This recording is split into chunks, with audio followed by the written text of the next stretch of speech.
Thank you for watching, liking, commenting, sharing, and subscribing right now. The current shipping version of Mac OS X, Apple's flagship operating system, is dubbed Leopard. And today, in San Francisco at the Apple Worldwide Developers Conference, Steve Jobs announced 10.6, which is going to be the next iteration of Mac OS X, and that's dubbed Snow-leopard. Leopard, snow-leopard, doesn't sound like much of a difference there. Well, it's going to be an upgrade, certainly. But as Apple was touting the fact that Leopard had 300 new features for people, they're already telling you that there's not going to be a whole lot of in-your-face features in Snow-leopard, the next version of Mac OS X, which they claim is going to ship within a year from this date, which is really good turnaround time, I'd say. They're saying that it's going to be an incremental upgrade. They're saying, hey, we're going to spend some time on tweaking performance, security, stability. We're going to make this an incremental upgrade, but it's going to be just a solid upgrade. In Snow-leopard, we'll be able to support terabytes upon terabytes of memory. We're going to optimize the entire operating system for 64-bit, and we're going to optimize it for multi-core systems. So they're telling you, in a roundabout way, that within a year, the operating system they're going to ship is going to make your current hardware run faster and better, so long as your Mac is 64-bit capable and, well, at that point, then on the Intel platform. So it's really going to be interesting to see the speed differences between Leopard today and Snow-leopard when it ships. I think Snow-leopard is going to be all about speed, and if you hear anybody touting anything about the next Mac OS X, it's going to be speed, speed, speed, speed, speed. They're posting just basic ideas right now at apple.com/MacOSX/Snow-leopard. And yes, it's pronounced Mac OS X. When you see that, the X, that's 10 in relation to that, but in the URL, it's MacOSX/Snow-leopard there. And they're outlining, what they plan on doing. 64-bit support, multi-core support. Here's another interesting part. They're mentioning that they're going to be pushing forward something called OpenCL, or Open Compute Library. And to quote, makes it possible for developers to efficiently tap the gigaflops of computing power currently locked up in the graphics processing unit, the GPU, the video card. With GPUs approaching processing speeds of 1 trillion operations per second, they're capable of considerably more than just drawing pictures.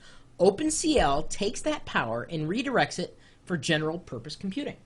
So I think what they're saying is you're going to have the ability, at least with optimized software, to take advantage of the hardware that you already have in ways that you weren't able to take advantage of it before because the code to interpret what was going on didn't exist. So they're going to be, again, optimizing it for speed. In essence, they're turning your GPU potentially into another CPU, because that's kind of what a GPU is. It's just dedicated for graphics. They're going to redirect it and make it do more for you. Is that a good thing? Oh, yeah. That is a great thing. Another thing that's worth mentioning, especially for those of you like me who are on Exchange, and that is Microsoft's,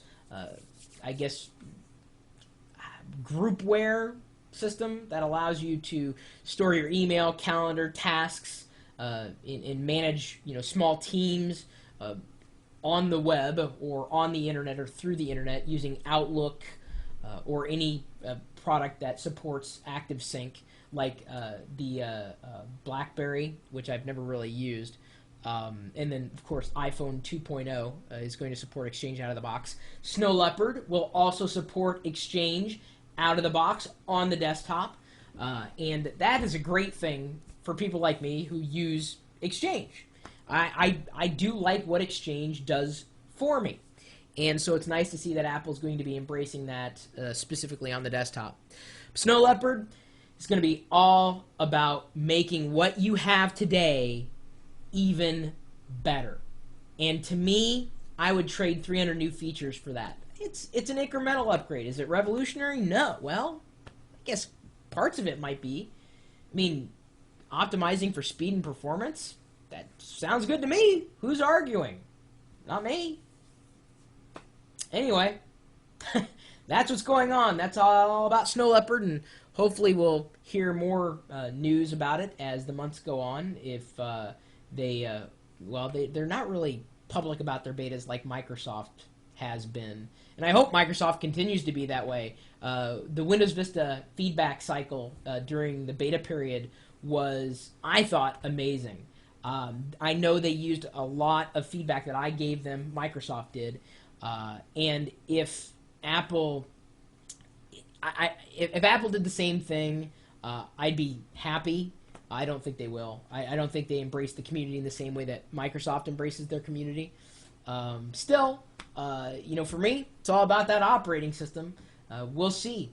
I know there are going to be direct comparisons made between Windows 7, the next version of Windows, and Snow Leopard, although Snow Leopard is going to ship, I think, 2009 timeframe, if they're saying in a year. And when are they saying Windows 7? Are they saying 2009, 2010? Anyway, which of the two would you be interested in hearing more about? Windows 7 or Snow Leopard? Or both? Which interests you more? In a geek capacity. I mean, are these things that they're talking about, optimizing and re-optimizing for speed and tweaking speed and taking advantage of today's hardware in a new operating system, an incremental build upon what's already in place? I mean, that, to me, that's great. I would love to hear that from Microsoft. I don't know if they necessarily think that way because Microsoft's all about backwards compatibility. Apple's not as much, but then again, then you get to take advantage. You get new hardware, you get to take advantage of new software, it's give and take. Curious to know what your thoughts are. My email address is chris@pirillo.com. And, what do you want out of an operating system? What do you want out of the next version of Mac OS X, if anything? What do you want out of the next version of Windows, if anything? Let me know what you're thinking. Leave a comment. Or, feel free to stop by the chat room. We've got a whole bunch of people who love talking tech 24 hours a day. 7 days a week. And we're streaming this live video thing out over the web 24 hours a day, 7 days a week. Sometimes even repeating things, some might say, ad nauseum. 24 hours a day, 7 days a week at live.pirillo.com. We'll see you later.